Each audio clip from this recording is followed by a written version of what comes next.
Hey everyone, we want to share an update on a project we're working on. We want to talk about Dispatch Agents, a platform that allows you to design, deploy, iterate, and host background agents. We talk a lot on this channel about various tools and products that agents use. And one thing we've learned is that it doesn't matter what tools are out there if you don't have a good, safe harness and platform and runtime to actually operate those agents. At Datadog, one of the things that we spend a lot of time on is building our first-party agents. And we learned a few things along the way that we're trying to infuse into this new agent platform. One of the first things that me and my team learned a lot about was that code first matters a lot more here. Coding is becoming easier and easier, not just for engineers, for PMs, for IT folks. It's very easy to pick up Claude or Codex and just go and write an agent quickly. So we really want to be one of the first, let's say, code-first agent platforms. We're not no-code, we're not low-code. We want to make it so you can quickly go from Claude or Codex and deploy an agent that you wrote to our platform. And we'll handle all the hosting, we'll handle all that fun stuff. The other thing we learned a lot about was people really want these kind of proactive agents, the background agents. The agents that can be triggered off of PRs or triggered off of a change to a Confluence page or a number of other things that are out there. Something that's always running in the background, because you don't usually have to go and tell your teammate what to build. You want your teammate to actually just go off and do stuff for you. And then the other part here is that there are a number of platforms out there, but we're really focused on how do you collaborate within a company, within a team. So I want to be able to see what agents Shah was making. I want to be able to share agents that mine are out there. I want to share the tools our agents are using. So we've got a lot of learning built into how do you build a collaborative platform for the agents to collaborate, for humans to collaborate, and for humans to collaborate with agents. And we'll show you a little bit about what that looks like. And then the last thing I'll really touch on is it's really, really important to be framework and model agnostic. We keep swapping back and forth between which model to use for what task. Different tasks, you might need a different model. You might have your own model. You might be using a variety of things out there. And you might use a variety of frameworks that are out there. We really want to be the agent layer that doesn't worry too much about which one of those frameworks you're using. Use whichever you want. Bring your own tools to the platform. Those are big things we learned. We hope to bring some other things around continuous learning and reinforcement learning in the future. But those are the parts we'll touch on to start. What's valuable about having a platform is you can see the traces of every single agent. You can send that to an observability provider. You can fork agents that your team members are referencing, and then there's also security here. You can have LLM gateways and MCP gateways that funnel everything in one place, so you can audit everything. Yeah. Let's check out a demo. Let's dive right into a demo. So as a refresher, Dispatch Agents is a platform in the building blocks for background agents. So what we're looking at here is the agent registry within a team. So I'm going to open an example agent here. This is using Claude Agent SDK.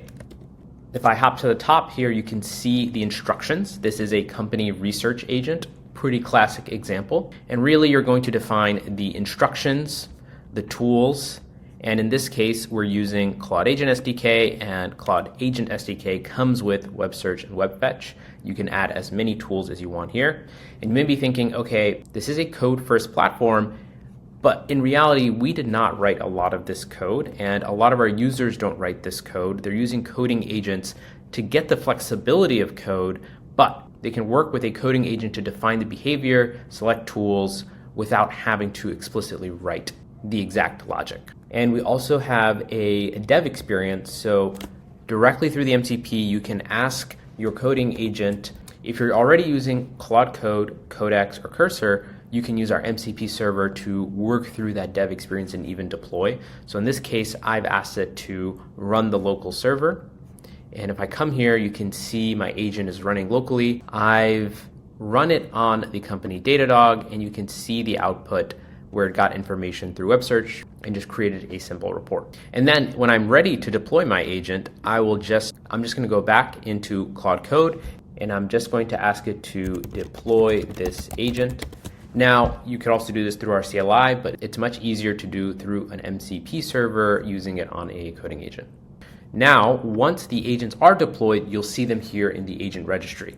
I'll dive into an example here. Here is a archive Spelunker. I'm going to jump into a previous run. This agent looks at archive.org for the last few days and grabs papers from archive.org and gives you a summary.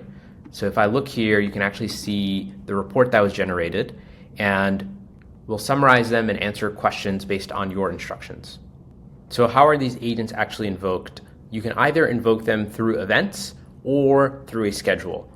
Here's an example that our team is currently using. We have a bunch of product management agents running. In this case, we have a feature request reviewer. This one runs every 14 days, and it will go through our Confluence and our Jira to find all the feature requests that we're getting from customers.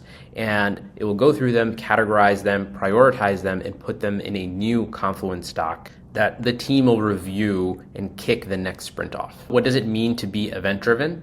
One is we have native integrations and get events directly from other products. So in this case, we have a GitHub integration, and you can kick off these agents from things like PR merges, issues closed, and then the agent will immediately act on that. You don't have to invoke it yourself.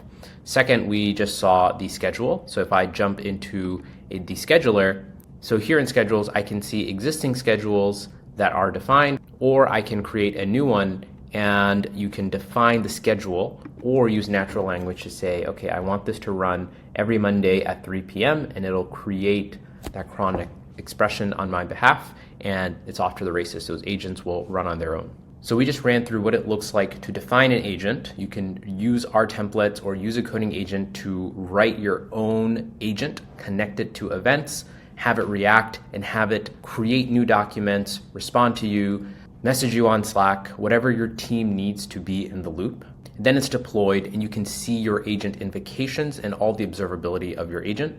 But Dispatch also has the tools necessary to make this enterprise grade. For starters, we have clear access control, so you can define who has access to what namespaces, and this is definitely important for security teams. 2, you have a clean LLM gateway, so you can have all requests go through one gateway to capture token usage, to create your own guardrails, to define your providers ahead of time to make it easier to build a new agent. Your users and your team won't have to redefine it. We also have an MCP registry, so you can predefine an allow list of MCP servers and tools so your teams can use what is approved. And we have an expected secrets and environment variables manager.